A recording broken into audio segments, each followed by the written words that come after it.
Hello, this is Dr. Tyler Hamel, Kingwood chiropractor and nutritionist. Today, going to talk about sleep. Yes, sleep. Just how important is sleep?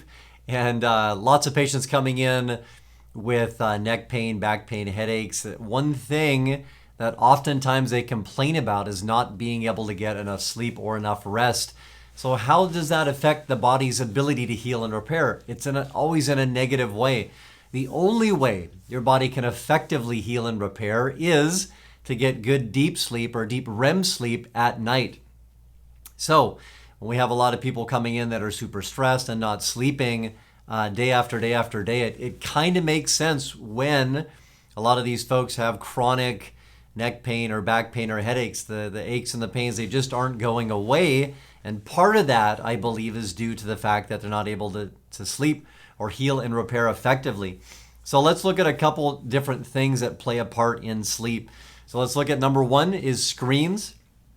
So you hear that from multiple different sources, like before you go to bed, put the screens away. So that can be the iPhone or the iPad or the TV. And it's easier said than done, right? Because we've kind of been trained to rely on the screens, like whether we're looking at YouTube before we go to bed or watching a TV show before we go to bed because we think it relaxes us, reading on our phone, things like that. But the reason, and this is what the research says, our body's ability to naturally produce melatonin, which when we go to sleep, when it's dark out, our body will do that, and that helps everything relax, right? We're getting ready to go to bed. So melatonin's released, and that happens at the same time. But if we're looking at a screen constantly, we're being bombarded by light, and that tricks the body or the brain into not releasing melatonin. So that is something definitely that throws off our sleep. And so guess what? One of the most popular natural supplements is to try to sleep, melatonin, right? Because we are messing up our own body's ability to produce it. Then we're trying to take it to help us sleep. And it can help sometimes, but oftentimes we're just taking way too much of it, and we can have some grogginess in the morning. So ideally, no screens before bed, 2 hours before bed. Yeah, that's tough, but read a book or do something different where you're not relying on a screen. Number two is blood sugar. So blood sugar, we can lump that into food and drink.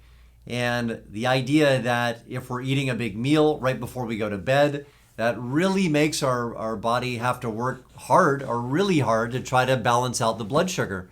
So same kind of thing with food or alcohol 2 or 3 hours before bed. That's a recommendation, is not to eat any food or drink alcohol. Again, if our body has to work really hard at trying to bring down a blood sugar spike after eating pasta or pizza or drinking a half bottle of wine, it really affects the body's ability to rest and relax, right? So oftentimes we have patients that come in saying every single day or every single morning I wake up like at 2 in the morning or 3. What's going on? That can be a blood sugar issue. So remember that before bed, ideally 3 hours before bed.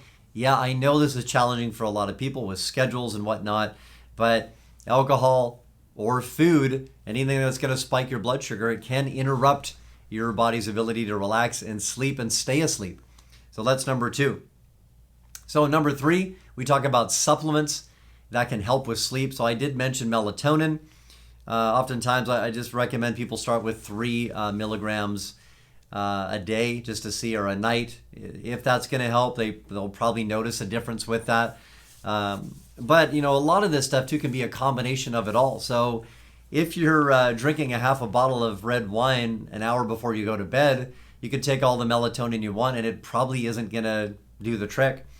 Or you can take, all the melatonin you want and, be looking at a screen before bed all the way up to the last minute that you're trying to fall asleep. It's like things are working against each other. So ideally all these together are the way to go. No screens 2 or 3 hours before, alcohol, food, not 2 or 3 hours before bed. So supplements, melatonin. Another one we have Easy Mag. It's called magnesium. Magnesium is a natural kind of nervous system relaxer. And some other benefits to magnesium or Easy Mag that we use. Good for muscle relaxation, really good for headaches and migraine headaches. So we suggest taking our magnesium to about an hour before you go to bed. Also minerals, right? We don't get enough minerals in our body. Minerals are a natural commutative, and you've probably seen supplements out there that have different minerals in them to take before bed. Same kind of thing, an hour before you go to bed. We have something called Mintran that works pretty good. You can take Mintran and magnesium before you go to bed just to kind of give a double dose to see if that helps. All these supplements we use are natural, whole food, and just think about that. The way that most people eat, they are not getting enough minerals and definitely not getting enough magnesium in their body. And magnesium, again, it helps relax things, helps calm things. Just think about how many people are go and super stressed, anxious in this day and age. There's so many people like that. So Dr. Tyler Hamel, talking about sleep, just how important it is, right? Without good sleep, it's hard to heal and repair. So we think of how that affects our body in such a significant level. Aches and pains, headaches, even anything to do with energy, obviously, or digestive issues, anything to do with healing and repair in the body, it's really hard unless you're sleeping correctly. So we talked about screens, we talked about blood sugar with food and alcohol, and we talked about natural supplements. So if you have any questions, please put it in the chat box below. I'd love to answer those as best I can. I've been doing this for over 20 years. I've seen a lot of good things work, a lot of natural things work. So please, if you learned something from this video, like it, share it, tag somebody in there that might want to learn more about sleep and maybe some little things that they can do, things that they can do at home to improve that.